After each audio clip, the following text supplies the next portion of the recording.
Monday morning, sadly, first Broncos loss we've witnessed in the Bo Nix era, 0-1, but after a exciting preseason. But yeah, Denver falls flat in Seattle, losing to the Seahawks 26-20. I'm Nick Kendall. This is Scott Kennedy here. We are Broncos for breakfast.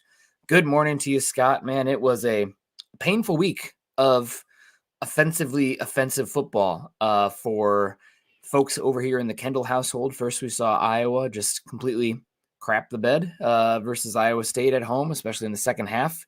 Quarterback went like 6 for 21 and didn't hit 100 yards total through the last 3 quarters of play. And then got to watch Kirk Cousins play horrible for the Falcons. And then whatever the Broncos were doing on offense there. But before we even get any further, I did want to give a hat tip to the Seattle defense. McDonald, the way they were able to generate pressure without blitzing, probably, there's a reason they got the head coach job, right? Very good defense, good tackling defense as well.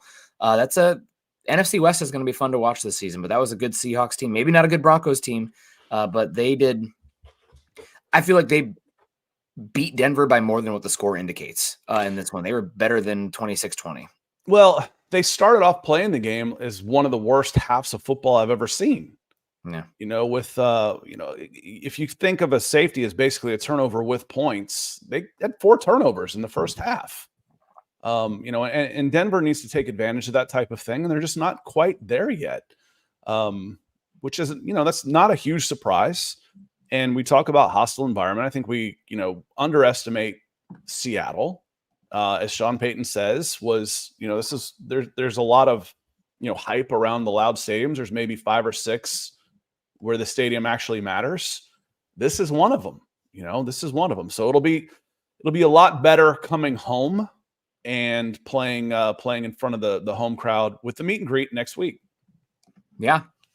Big game. Cannot start 0-2 and probably go anywhere this season.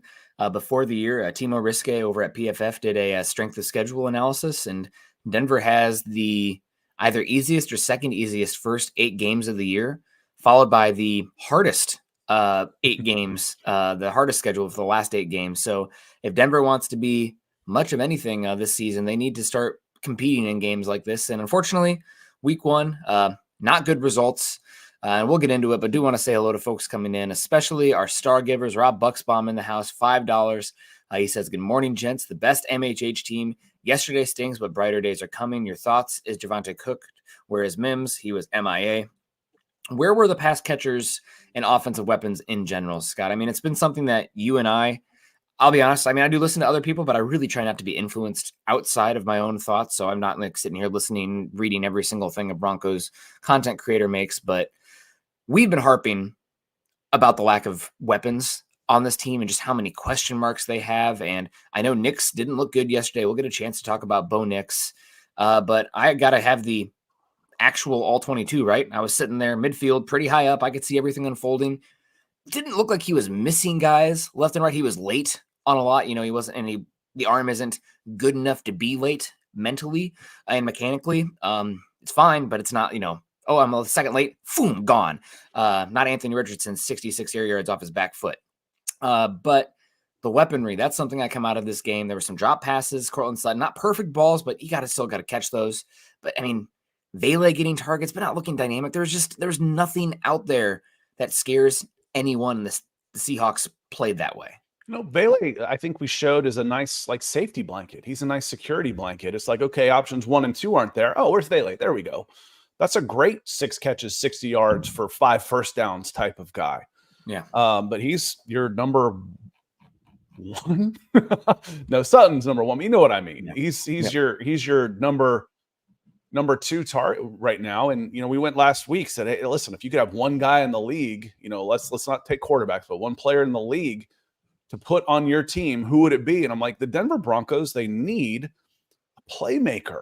I'm not even saying running back. I think you need somebody that can stretch the field. I picked Tyreek Hill.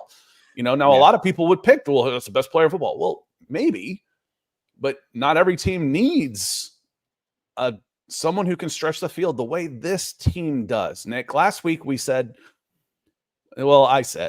that if you can't get any separation, if you can't move guys off the line of scrimmage, Bo Nix is going to look bad, and it won't have anything to do with Bo Nix. It has to do with the lack of players around him, and that's part of a rebuilding season, Nick. And no, Yeah. I don't think, Rob, I thought Javonte looked fine. I thought he actually looked pretty good. I was pleased with what I saw from Javonte Williams. I know he's running into 9-man fronts and still was effective. And you're going to see 9-man fronts until you can prove that you can get behind a defense. And that's going to be tough with this personnel. It is going to be tough, and it's going to be a lot of safeties firing downhill, linebackers firing downhill, and press coverage because you don't have guys that can get behind the stack a defensive back and beat you too much. And right now, the quarterback doesn't look like he'll be, based on one game, but much of a threat to really push the football that way. Now, again, one game, tough environment, and a very tough defensive line, and two really good defensive backs, Weatherspoon and Woolen as well. So we'll see how it plays out. Again, we're not going to overreact too much. Put out on the Twitter sphere after the game, I am reacting to this one just as much as I am reacting to the preseason games, right? He's not going to be a bust and be a terrible quarterback because he had a bad week one. Caleb Williams stunk yesterday. Jaden Daniels was bad too. We are coming off of the worst week one of offensive football in a decade by a big margin. So I'm not going to overreact to that, but just like I wasn't going to overreact and crown him from preseason as well when they're playing static cover 3 off coverage against backups. We're going to let the season play out. The state of the roster is not great, so barring injury, there's probably not a reason to not play Bo Nix the entire season, and we'll have much more to go off of versus one road game in Seattle. Arlie comes in here, says Seattle, we're tackling everyone. 0 run game. Nix needs to settle, but it's only the first game. Second game will be more revealing. Learn and grow. Go Broncos. And I think that's Sean Payton's press conference yesterday was a little interesting. He talked about going to the wide receiver saying, let's go. He talks about the offensive line. He said they were average at best in pass protection. I mean, I think Sean is going out there and being a smart coach and protecting his young quarterback, who looked a little bit, it was a big moment for him, and he didn't look like he was, totally ready for that moment, which is fine. But I also think, Sean, sorry, I trust Sean, but the play calling was not great. I feel like they were calling plays for guys on the perimeter they don't have. And also the quarterback play wasn't great. It was just an all-out overall failure from the offense. It's going to be harder to find guys to say, oh, yeah, I'm happy with how that guy went. Vele, that's about it, versus guys that we think need to do better. And Arlie, the Seattle was tackling everyone. That's because they started in your hip. They weren't giving any cushion because they're not afraid of your playmakers. They're not afraid of getting beat. So they're right there. I don't have to, there's no separation. So there's no room to put a move on somebody and then try and break a tackle or get anywhere out there. It's press, it's a press zone. I am on you the whole time. There's no room to breathe for these guys. It's easy to tackle a guy when he catches it and I'm already standing next to you. No, there's not going to be any run after the catch. So again, we can, depending on what happens with Garrett Bowles, first round wide receiver. That's my next pick is got to go wide receiver on this one. So, what was the other one I saw? Keith over here says this team needs a run game. It does, but it's not going to get one until you can back the guys off the line of scrimmage just a little bit. And again, just watch. You don't even need the all 11 to all 22 to see this, because when they put the camera on the box, 1, 2, 3, 4, 5, 6, 7, 8, 9. I can count 9 defenders. It's the NFL, man. You don't run against a 9-man box. Yeah. And that's something we've talked about as well. If Nix is not going to be, let me just use a not great quarterback, but an example here. Joe Flacco with the Ravens, where they had, Torrey Smith out there and he's hitting the back of his 7-step drop and spraying the football vertically. Nix doesn't have to be that to be effective. There are plenty of quarterbacks with his combination of athleticism, arm talent, accuracy that are effective in the league. But you're talking about a guy who's a pretty pure point guard there. I think the athleticism, that's underselling it a little bit, but it's Alex Smith-esque in a way. And if you're working on the quick game, you are reliant on the guys creating outside of structure, and you are reliant on the weapons on the perimeter being enough of a threat to dictate coverage. And as you mentioned there, when you're playing, there's a lot of fire zones, a lot of very aggressive coverage up front, safeties crashing down hard, linebackers crashing down hard. You got to make them pay for that. And Denver just did not look like a team at all that could make them pay. Now, part of that's Nix, part of that's the weapons, but passes beyond 10 air yards, Scott, Broncos were terrible. Nix went 2 for 12 on that. I believe it was 43 yards and 2 interceptions, and it could have been more. A few of those passes beyond 10 yards, Seattle was coming down hard on that. So again, it's not all Bo Nix. He was late on a few of those throws out there. But I mean, there's no doubt about it. The passing game as a whole was pretty much DOA in Seattle this week. Well, and what's interesting to me is, I think that Sean Payton recognizes the need for more dynamics at wide receiver, but they've missed. When you trade up for Marvin Mims, who gets 1 target, when you trade up for Troy Franklin and is inactive, well, you're making trades. Obviously, you see a need there, but they're not hitting on those guys. And that comes into, well, I needed more shots. I needed more picks because Vele, what was he, 6th round? He looks like a fantastic 6th round pick. 7th, I think. So yeah, 7th. Either way, anything day 3, he looks fantastic. Mm-hmm. But right now you're lacking playmakers. You're lacking who you thought Jerry Jeudy could be when you drafted him. And he never was. I'm not saying you needed Jerry Jeudy. You needed who you thought you were getting when you drafted Jerry Jeudy. And it changed things. Now, Nick, how much of this is on Bo Nix? Here's my question for you, because I think of Joe Burrow as that game manager type of guy. Like, does he have all the traits of a normal number 1 type of pick? Maybe I just haven't watched Joe Burrow enough that I don't see the Josh Allen arm, the Lamar Jackson athleticism. Yeah. If you switched Joe Burrow and Bo Nix yesterday, does the outcome of this game change? I mean, it's so hard to say because while Burrow doesn't have an incredible arm, he does still have the propensity for the deep ball and the touch on the deep ball. Now, granted, he's had very good weapons in college and the NFL. I think you have Joe Burrow a top 5, top 7 quarterback, it might change for sure, because he's just going to be a little bit more. I think he's going to be able to find space vertically in some of those shots, work the safeties a little bit more, and not like Nix was late on a few of those throws where you just cannot be late. You don't have Anthony Richardson's arm. That's okay.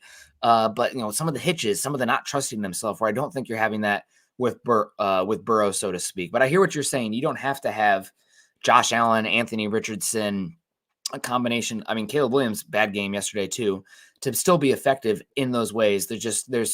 You have smaller margins, right? That's what we always talk about. It's what are the margins when you evaluate these guys? And for me, I wouldn't have asked if I didn't already know to have the answer. I'm like, no, I don't think Joe Burrow would have made a big difference for this game yesterday with this game plan, because you're throwing side to side. If you were sitting behind center, if you're behind the goalpost, you may have been, and someone put an ISO cam on you, you might have been thinking you're watching a tennis match when the Broncos were on offense, because this is where the ball was going. Side to side, side to side. It wasn't going downfield at all. And the screen game should be an extension of the running game. The screen game's not going to work against a 9-man front, because you might fool the 4 guys in the front of you, the front 4. You might fool them. They might come crashing in. Guess who's still standing right there within a yard of the line of scrimmage? 7 other guys. So again, we've got to be able to get the ball downfield, or it's going to look a lot like this for most of the season. Yeah, they're going to have to figure something out there, Scott, without a doubt. We'll see. I was surprised to not see more Bo Nix aggression in the run game. I thought that was something where Sean Payton, we did see some RPO looks, but I was hoping to see more run design from the quarterback, but we'll see what happens there. We got RD coming in and says Payton gave up the run way too soon. Didn't help Bo. Did they give up the run? I'd have to look at the play splits based on the quarter, but I don't feel like they completely gave up the run. But I'm with you for a game that, it should have probably been further apart than it was. Denver should have taken advantage of it. They go 1 for 4 in the red zone. Not good enough, Scott, without a doubt. But I mean, 40+ pass attempts was 42 pass attempts was not the formula I'm sure Sean Payton came into with this game. I agree. And it's not like it was you were being effective passing the ball. I think there was, after 22 passes, there was something like 60 yards of offense, 60 yards passing on 22, with 20 something of that coming on one. So you're talking, 2 yards per attempt. I can get 2 yards running the ball, 2 yards per attempt running the ball. RD is a great comment. I think he got away from running it too soon as well. Putting the ball on the ground isn't going to help. When he's already biased towards wanting to throw the ball at time, the short passing game. And when you're like, see, I knew it, I couldn't run the ball. It's confirmation bias. Is that what we want to call it, Nick? Where I'm afraid to give the ball to the backs, and then they go ahead and do what I was afraid that they were going to do. We don't see those guys very much. But going back to the front, the very first comment from Rob, is Javonte cooked?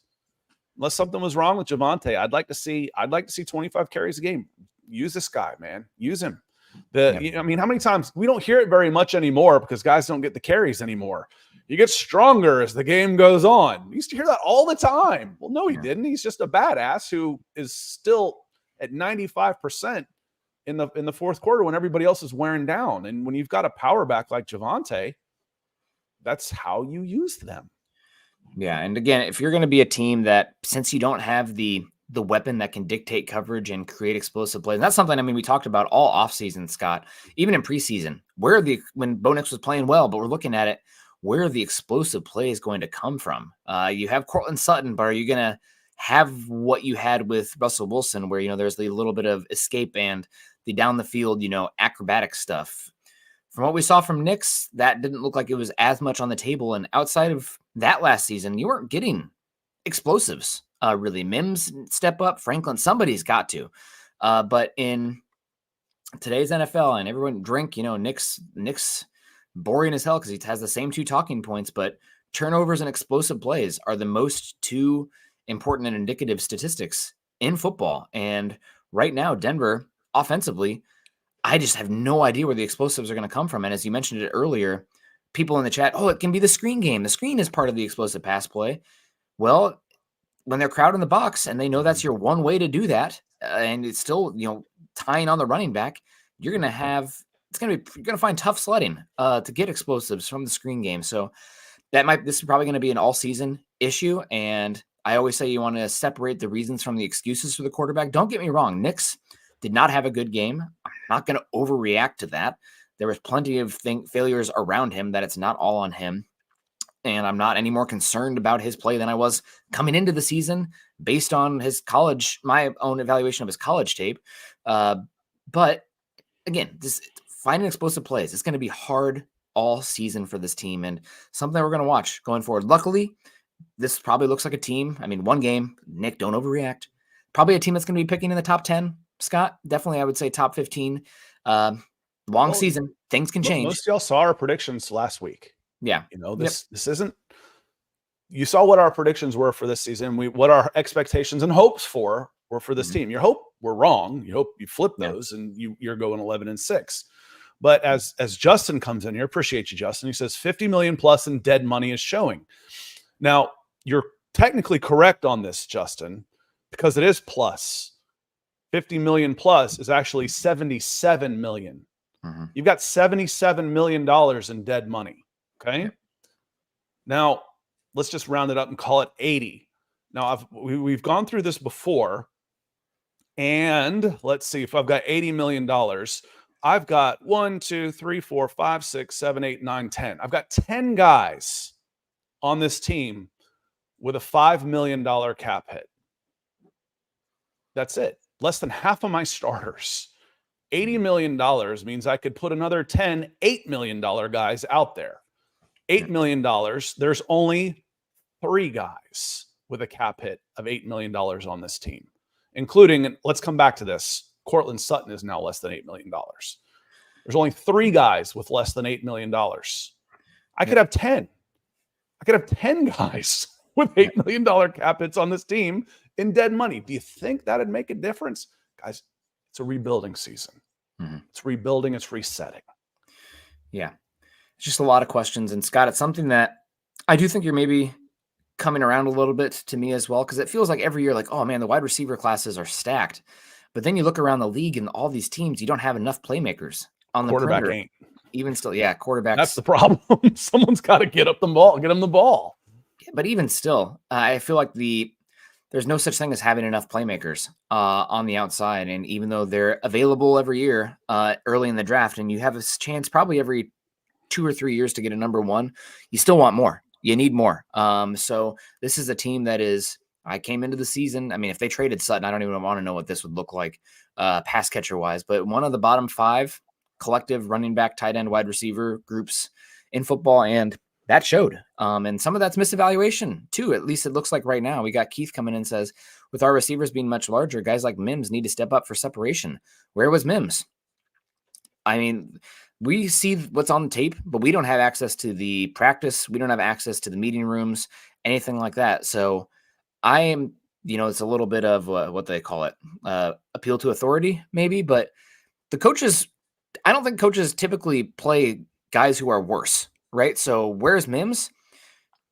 Mims needs to answer that himself, right? Because he's not doing enough to get on the field. And with this set of weapons and he's not getting on the field, that says something more about Mims, in my opinion, than anything the coaches are doing misevaluation-wise at this point. Misevaluation maybe earlier, but at this point. Yeah, I mean, I still would call it a misevaluation if you can't get him on the field in the second round. What did you miss now? I don't know. Again, my question on the only answer I have, Keith, is that they don't think Mims is good enough to contribute to this offense, to be part of the game plan. It's not like he's out there getting 80 snaps, and 10 targets and just, oh yeah, we can see it.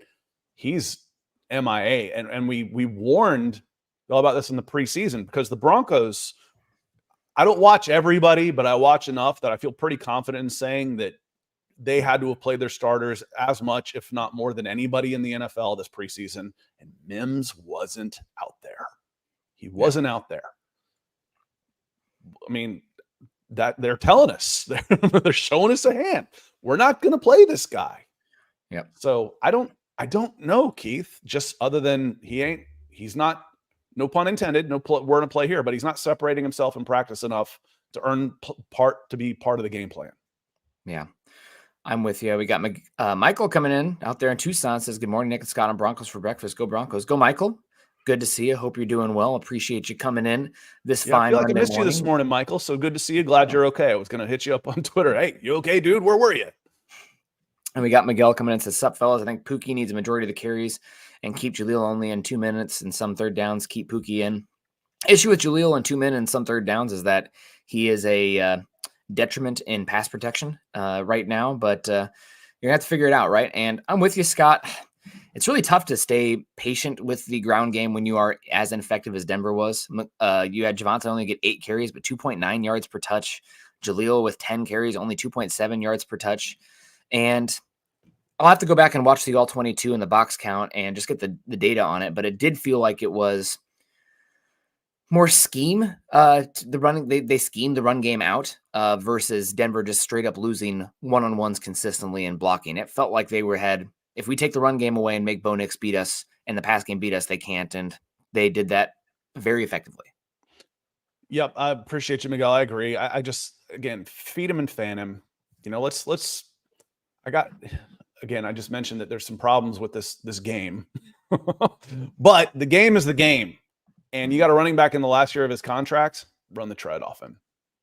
Just feed him. He needs 20 carries a game. And then go from there. How much money do I have on the right side of my line, Nick? Run it behind Quinn Miners and Mike McGlinchey. Those guys are run blockers. Go. That's a question that we probably are going to need to answer next week against TJ Watt and Benton and Hayward. But that's a different problem. Wednesday's show when we'll look forward to the Steelers. When are you leaving? You're going to be here Wednesday, right? I'll be here Wednesday. I'm not leaving. I'm flying Saturday. So I'll get in. I thought you were going in much early, but I'm going to be back. It's the next week. So Natalie's going to meet with University of Colorado out there and do some stuff. So I'm not going to be back until Wednesday, but I'm flying with my computer. So I should be.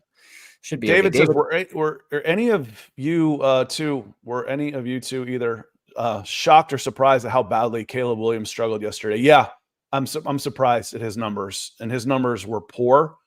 Caleb Williams, who I think everybody on earth is going to say is in a better situation to succeed on offense, at least personnel-wise, than Bo Nix with Chicago, was 14 of 29 for just 93 yards.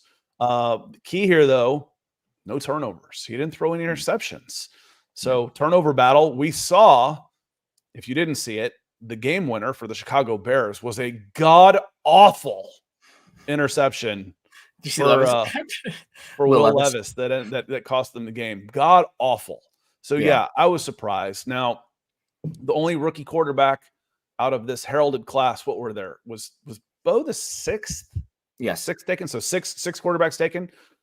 The only one who had any kind of success at all was Jaden Daniels, who was efficient passing the ball and dynamic as hell running the ball, and didn't turn the ball over. Again, didn't turn the ball over. But yeah, I was surprised at how bad Caleb Williams struggled yesterday. Because it's Tennessee defense isn't considered, the 85 Bears or anything. Yeah. You expect them to struggle. They're rookies, but that was still a different level of, he was poor. He was poor throwing the ball. Yeah. And I do want to get into it a little bit. I said this on the Falcons show, and I want to say it here as well. Offense the last 2 seasons has been really trending down across the NFL, especially passing offense. And you can blame Vic Fangio. You can blame what teams are doing with simulated pressure. I think a lot of it's offensive line discrepancy compared to the defensive line talent. But teams are just playing so much nickel and 2 deep safeties that it's just hard to generate anything in the explosive pass game. And it was it was just an absolutely horrible week of NFL offense. So where am I getting at with this? We need to look at Bo Nix relative to the league right now. So, like, if you're looking at him compared to where, Mahomes and the offenses were 2 years ago, this was a really bad game. But even though as inept as they were, he still only finished as the 24th quarterback out of 30 so far in EPA. I mean, it was a bad game for Nix. And also, I think that drive where they did score a touchdown was a lot of, okay, as long as they don't score in one play here, we should be good enough to win this game. So I think that as everybody got really upset about Teddy Bridgewater 2 years ago, Scott, padding the stats in garbage time, that was not a garbage time touchdown per se, but it was we're going to let you move the ball a little bit with a little bit more conservative coverage here, as long as you're not scoring on one play, because we don't think you can do it twice. Didn't Teddy also start 4-1? Yeah, he did. But I'm just saying, they were winning games. There couldn't have been too much garbage time. I just remember that was everybody's conversation. Oh, Teddy got a lot of hate. I'm like, and he did a good job. I mean, he was brought in and he was who he was. Yep. He was a solid. Teddy is who people think Jarrett Stidham is. Jarrett Stidham's nowhere near Teddy Bridgewater at Teddy's best. There's nowhere near. And Teddy was like, oh. Anyway, different story here. US Dave says, gave me a reason not to make the 13-hour drive for the meet and greet, but you guys are still the best. Dave, you're killing me on this. I'm going out there with my wife. We don't even have tickets, so we might not even go to the game. If something pops up, then great. Otherwise, I'm there for y'all. I'm there for you, Dave. So I might sit out there with a radio on in the parking lot and tailgate for the whole game. So we'll see. But Dave, sorry, we're gonna miss you. But understand. Troy comes in. He says he thought Riley Moss looked good. I thought Riley Moss looked good and physical for sure. I thought that was a good, call him a redshirt freshman. This is a guy who saw a little bit of time as a freshman. We redshirted him, and then he's coming back as a redshirt freshman with his true first action. I thought Riley Moss was just fine. Yeah, well, I want to get into the defense a little bit, but I did want to get to just the point about offense yesterday in general, passing offense. The average, Scott, for all the passers yesterday was 185 yards, and we only had 33 passing touchdowns so far, which in the last decade, I think the lowest is 38 last season. So unless we have an offensive explosion tonight with the Jets and the 49ers, it's going to be pretty poor. So we'll see if that's just a week 1 blip. We'll see if it's kind of preseason kind of falling apart where teams just take a little bit longer to get going. Sure, certainly the Falcons looked rusty, but the baseline isn't historical last year. The baseline is our current contemporary peers, and offense was down across the entire NFL yesterday. So we'll keep an eye out for that trend And that's going to be important context, I think, for judging Bo. I did want to get back here to Troy. He says Moss looked very good. I think the defense, we've talked about it all year. I mean, how much have the Broncos invested, despite having all the dead cap and everything? Denver, I feel like kept taking away from the defense, especially in the back seven, and adding, paying the offensive line. Keeping Sutton's back again. You're paying, of course, the Quinn Miners all this money. It feels like on paper they've invested more in competency in the offensive line and the offense the last 2 seasons than the defense. Now I know they added John Franklin Myers, but they didn't pay a lot to get him. Malcolm Roach wasn't expensive. 3rd round pick Ellis, not big. Trade up for Riley Moss 3rd round. It's still not massive investment. They got rid of Simmons to bring in Jones, who I thought looked pretty good also. You're taking a discount there for that one. But to my point, I'm with you, Troy. All over Twitter, I was just kind of curious because I saw the All-22 live, but I can't rewind, right? I can't see everything. But I thought Riley Moss had a pretty good game. I mean, 12 tackles. He looked physical.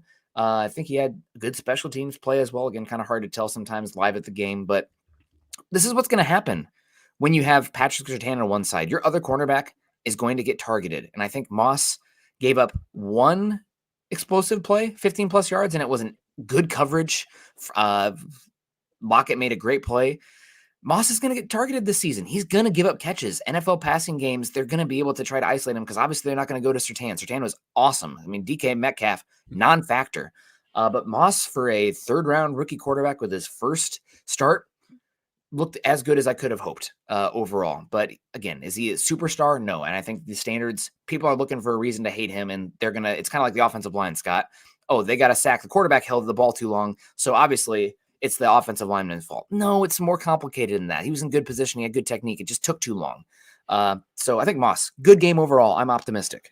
Yeah, I thought he played well, and Surtain was phenomenal. Phenomenal yesterday. Best player on the field. You didn't hear his name very much for a reason, and he's going up against a freak of a wide receiver. Yeah. I think it was Dave Logan on the radio broadcast said, I think DK Metcalf's had about enough of Pat Surtain this week. That's all you need to say is look at those numbers. But you were talking about investment on the defensive side of the ball. I think there's been, since you and I have been doing this is our 4th year. So we've had 4 off seasons. There's been 3 pretty good investments on the defensive side of the ball. Yeah. That's it, really. The very first one, number 9 overall. I think he was number 9. He was. Pat Surtain, number 1. DJ Jones, Zach Allen. After that, it's been piecemealed together. It's been, lack of top 100 picks and no big money on free agents.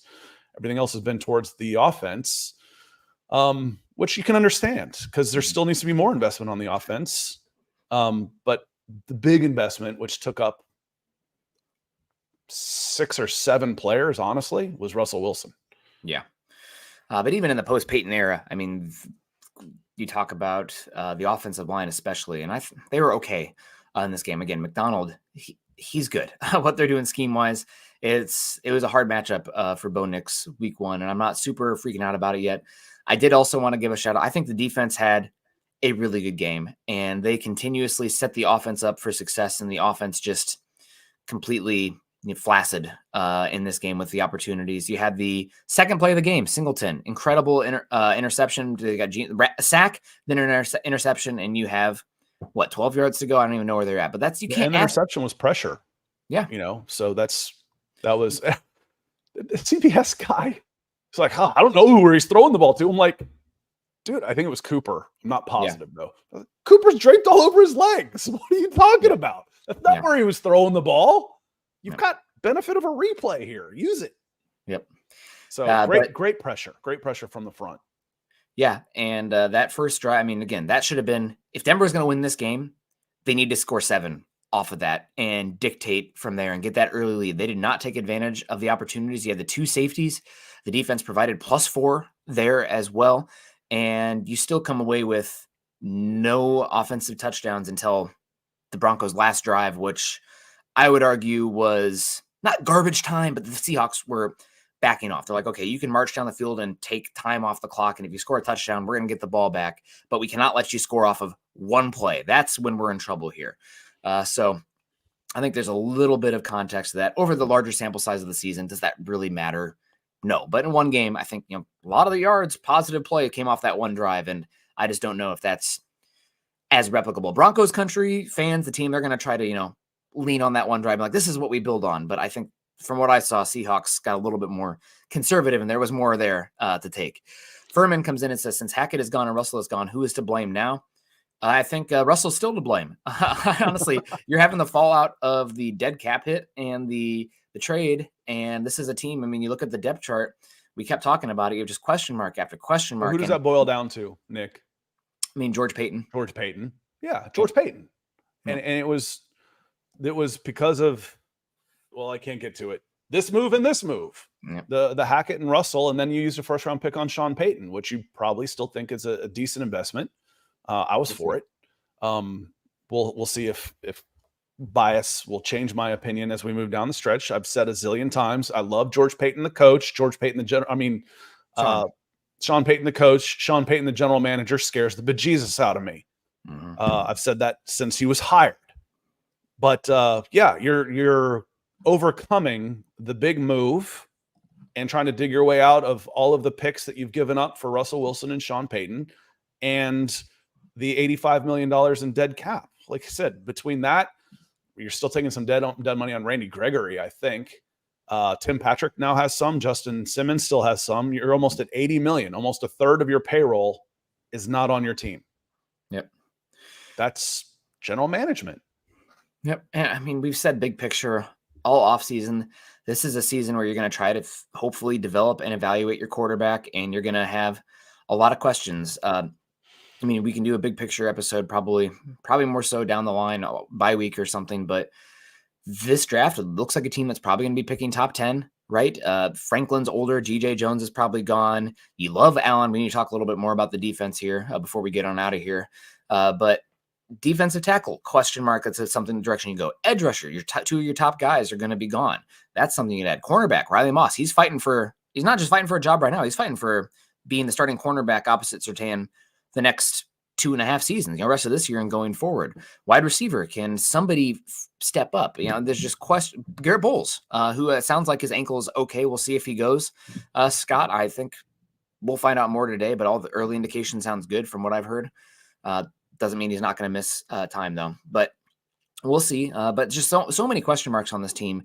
And when you have that, not every single one of those is going to, you're not going to hit jackpot on every single one on the slots.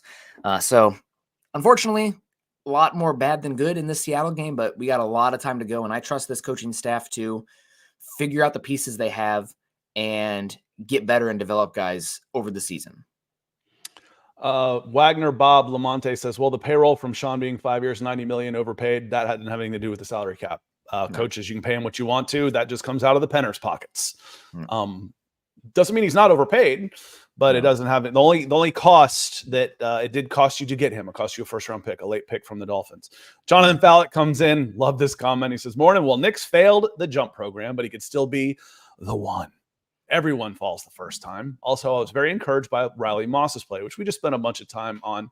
Thanks for all the great commentary. Appreciate the comment, Jonathan, and the super chat. That made me smile because I'm not positive Nick gets it, but he should. Nick? Yeah. What is Jonathan talking about? Oh, God, he failed. Nick failed too. I did fail. Sorry. It's I was the Matrix, dude. The Matrix? I've only seen the Matrix once. Neo. So. Everybody falls the first time. Load the jump program. Everybody. I know Kung Fu. Everybody falls the first time. Yes. Number 1 overall, Caleb Williams, rookie of the year. Fail. Jaden Daniels. Pass. He had a good first game. Yeah. Drake May didn't even get to the jump program. Michael Penix. Nope. And then McCarthy. JJ McCarthy didn't make it either. So there's only 3 going. 2 of them looked pretty poor, and 1 of them looked solid. Out of 6 first round draft picks, you had 1 pretty good opening week. And most quarterbacks, a lot of veterans looked like crap too. So we'll see. They really did. I mean, it was just not a good week of offensive football. So unless Baker Mayfield had a good week, but other than the Cowboys, but other than that, not great. So we'll see how it plays out. Everybody hates the preseason. Week 1 is now the preseason. And it's too bad because the game matters.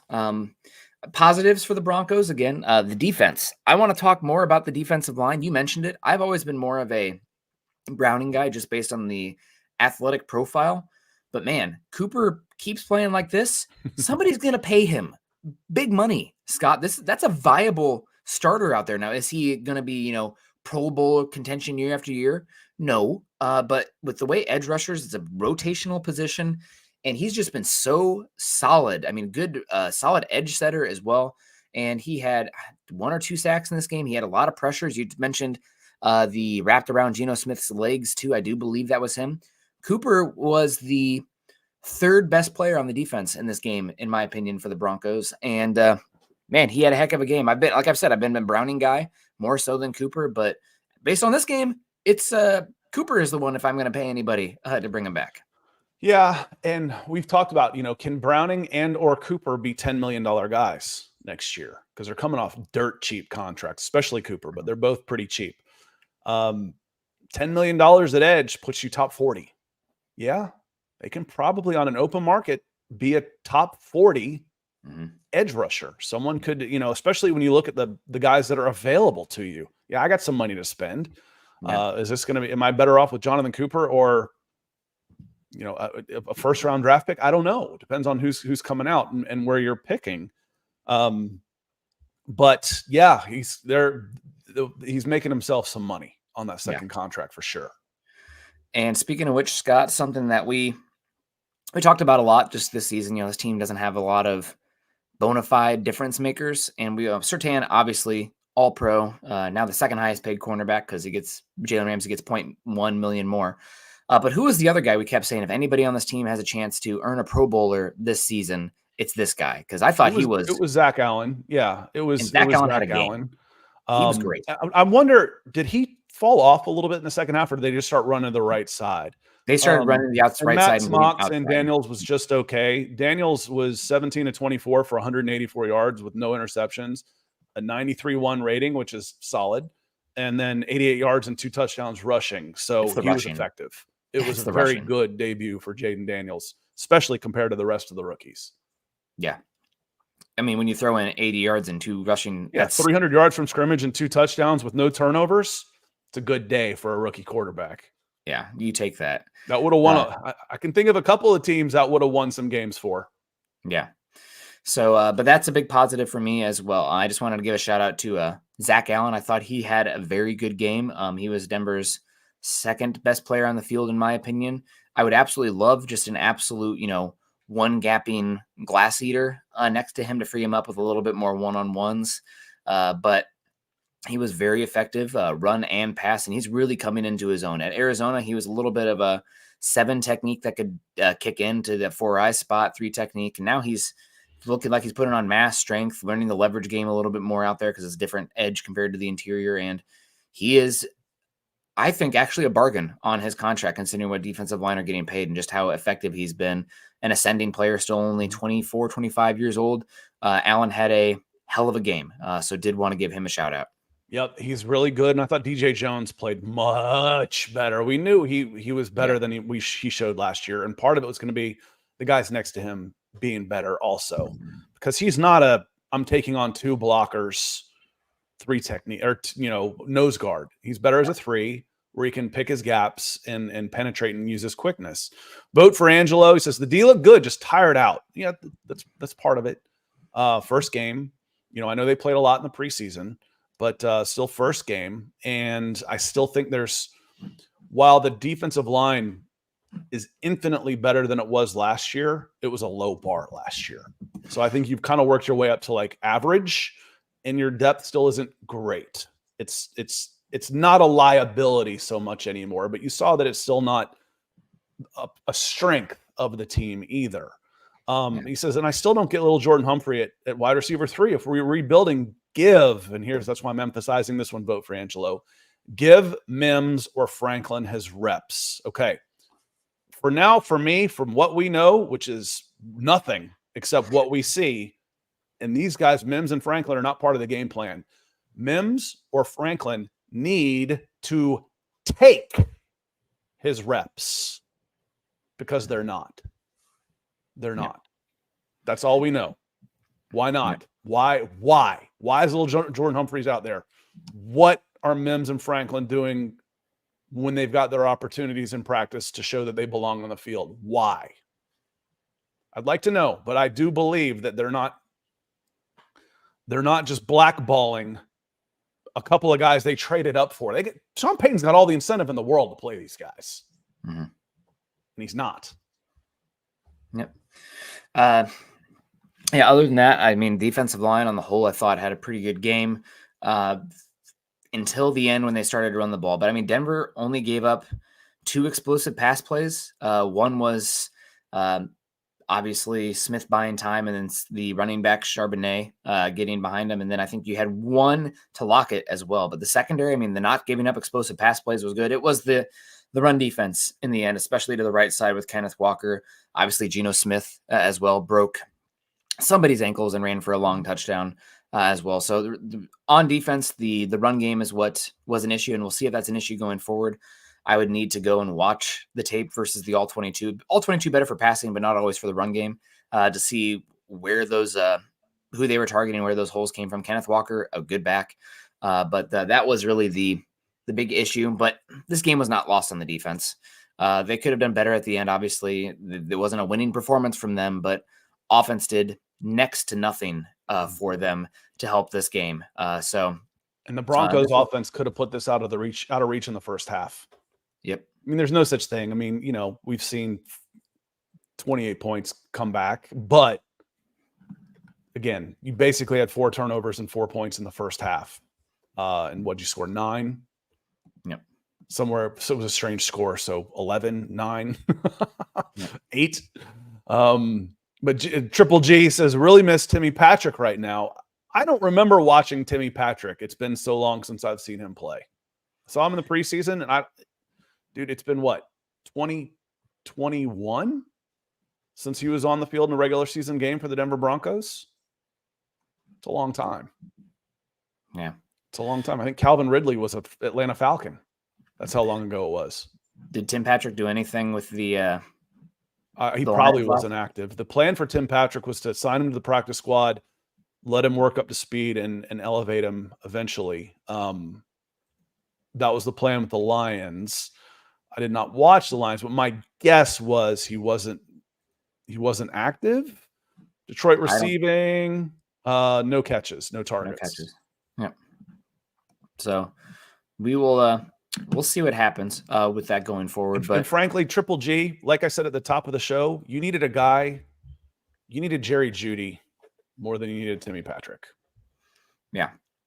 You need somebody who can do something after the catch right now. But we'll see what happens going forward. Obviously, it was not a great game from the Broncos offense, but it is just one game. Also, Bo Nix, credit to him. He didn't completely fold that last drive. They went out there and moved the ball and scored a touchdown. What I would like to see going forward, Scott, is I just don't think there's going to be the ability to – Sean Payton's very high on himself, obviously, and I think he kind of believes that he can scheme guys open and he doesn't need to have the best weapons. But right now you're dealing with some of the worst pass catching in the NFL. All you have is Sutton, and even then he didn't show up. When your best pass catcher is dropping balls like that, everything kind of crumbles. So that's not going to be a big change. That's going to have to be an off-season priority, adding weaponry. I think because of that, teams are going to crowd the box and really take away the run. The only way I see this offense, at least early on, adding some efficiency is if you implement Bo Nix more into the run design. I think there needs to be more quarterback keepers, more zone reads, and the quarterback making the read to keep the ball on RPO looks as well if you pull it out there. Just because if teams are crowding the box, you need to make them account for the quarterback. If it's just you're going to have a negative advantage every time or disadvantage every time if the quarterback's not part of that design. And we saw in that last drive, it was not always by design, but Nick's running around changed the offense a little bit. So that's something it's scary to do against the Steelers, especially because, as you saw this week, Scott, I mean, Peyton Wilson there at linebacker, he could be defensive rookie of the year. They paid Patrick Queen, who's a heat-seeking missile, and they got a good defensive line. So it's risky to do that, but I just don't know if I see many other ways to still manufacture a run game if you're not forcing teams back off with the pass game, which I just don't know if they have the personnel to do. Dulcich got through the first game healthy. Let's see what he can do in the seam. Woo! Yeah. I mean, but again, it's a positive. I mean, it is. He had 3 targets. Let's see what he can do in the seam, because he can stretch that. He can put pressure on the back end of the safeties, where the safeties aren't just creeping up and living in the box. Again, you're looking at, you don't need the all 22 right now to watch the Broncos offense. It's all right there in the box. Yep. And that has to change. And Michael, Jerry Jeudy and the Browns were terrible against the Cowboys. Yeah, I'm not advocating for Jerry Jeudy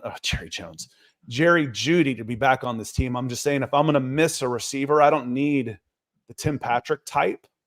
I need a Jerry Jeudy, what you thought he was going to be, with the quick twitch, the slot skills, the run after the catch, the make a guy miss. I need somebody that scares the defense. I need somebody that makes the defense think about not going forward on first step, instead taking 2 steps back and reading. And right now you don't have that guy.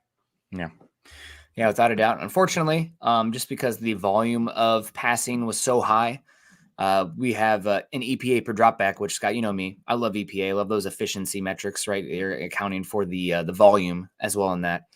Bo Nix has the second worst day of any quarterback in EPA per dropback in the NFL, only to be outdone by Will Levis against the Bears there with I don't know if you saw him drop to his knees and put his hands on his head after that interception that he made. But yeah, it's nowhere to go but up, right, for Bo Nix. And they're going to have to figure out how to generate some explosive down the field passing. Luckily, Denver's coming at home. I'm hoping we get Russell Wilson. I'm worried about the run design of that defense, making the back 7 play the run game if it is Justin Fields, but we'll see for sure. It's going to be a tough test. Look, hopefully there's some home cooking going on. Speaking of home cooking, that that should have been pass interference to Cortland Sutton. I don't know if that was as egregious as it looked like where I was at, Scott, but that was the radio guys were certainly all over it. That's for sure. Yeah, that was vote for Angelo coming back in. He says Vele led the team in separation per snap, a rook. That says a lot, because he's not a separation type receiver. He's a big body, a powerful guy that you can throw as a power forward out there. He's not a separation type. Mm-hmm. So it says a lot. You need another playmaker on offense. Is where I would start. How does it get better? That's where I start. I need a wide receiver. When we start, it won't be long before we start talking draft. I'm looking at wide receivers for this team. Wide receiver. They just have so many holes, Scott. I don't think it has to be first round for wide receiver. It could even be something that they pay or trade for. There are good wide receivers available. You can get a number 1 every other year. I really do believe that on the market somewhere. Some of them are, kind of closer to the end of their career, but you can still squeeze out 2-3 years, especially when you're paying a quarterback peanuts, assuming Bo Nix is the guy. So we'll see what happens. We got a long season to go. There's going to be moments that are lower than this game. There are going to be moments that are higher, but we got to let the sample size accumulate. Really, I mean, even we kind of saw it last year. I know we got to get out of here, Scott.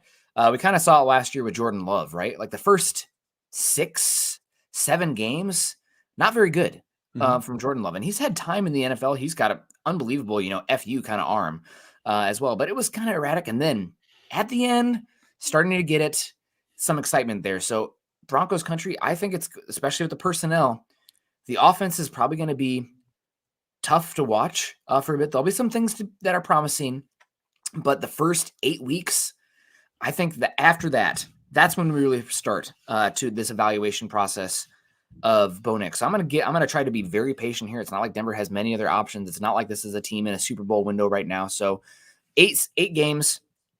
Hopefully Nix is not the worst quarterback in the NFL through those 8 games, or second worst in EPA per dropback. But we'll find out a lot. And from that point forward, we're going to have a better idea with Nix. But we got to be patient. We need to be patient. Boogmeister says, man, oh man, I hope my first game in the stadium next week isn't this rough. On another note, good morning, big dogs. Right back at you. Meet and greet is almost here. Yeah, I'll be on a plane in 5 days. Can't wait to see you guys. Looking forward to meeting you too. And one thing that I will almost guarantee about this week, and I'll say this about the Steelers with a blank check, the game's going to be close. The Steelers offense, if real quick, and we'll get more into this on Wednesday, the Steelers have a better defense than Seattle. I believe that. Their offense is as bad as anything you'll see this year. they've got a wild card in Justin Fields running the ball, and they got George Pickens. And then if they can get some openings, if they're not looking at 8-man boxes, Najee Harris is a good back. But man, they're rough on offense, and they are rough in a good way on defense. They're going to keep every game they play is going to be close, and it will be close. It might be ugly. It's good. It could be a really ugly game. They want to get down and dirty with you, but it'll be a close game. Yeah.